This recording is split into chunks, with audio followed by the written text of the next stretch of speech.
to the Ottawa area now, where 6 tornadoes touched down in the Dunrobin and Gatineau region. Now, one of the residents, Alexandre Charron's community, was affected by the damage. Alexandre joins us today from Ottawa. Nice to see you. Hi. Alexandre, you say the Red Cross did not do enough for residents in need. Why do you say that? I'm saying that because for the first 34 days after the tornado, they had dispersed only $1,800 of funds to 3 separate families, so $600 apiece.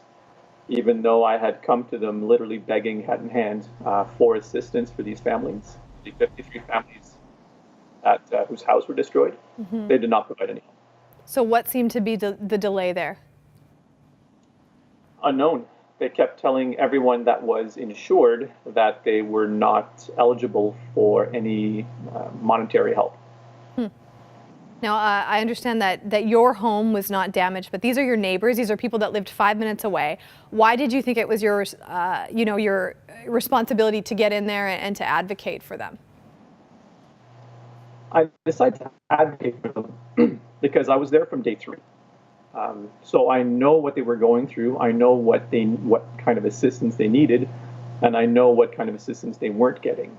So based on all of the work that the volunteers did, we did lack certain things like access to funds or access to gift cards, which we were running short on.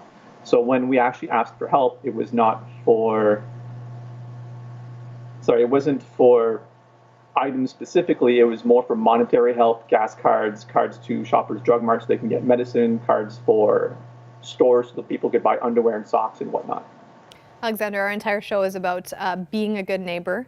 As you've watched the situation unfold, not only with the Red Cross, but other people that have stepped up, have you seen the neighborly appreciation and help coming from other places? Absolutely. I've seen help from different organizations such as restaurants, which were providing food for thousands of our volunteers.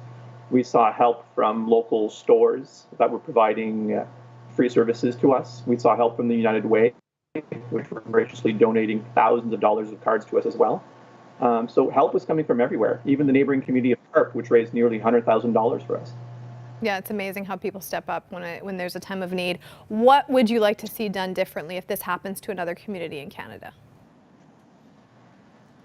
There's one thing that I would like to see regarding the Red Cross, and that is that I would like to see them partner with the residents themselves. So we stood up a group called Dunrobin Disaster Assistance Group from day 1, and the Red Cross was the only agency that did not partner with us to give help to the community. So that's one thing that I'd like to see different. And Alexandre, can you just give me an idea of how people in your community are doing right now? I mean, if you're walking down the street, what do you see? I'm walking down the street now. I do see homes that are currently being destroyed, so demolished. We have 53 to 61 of those. The numbers aren't all clear yet because insurance companies are still working some of that out.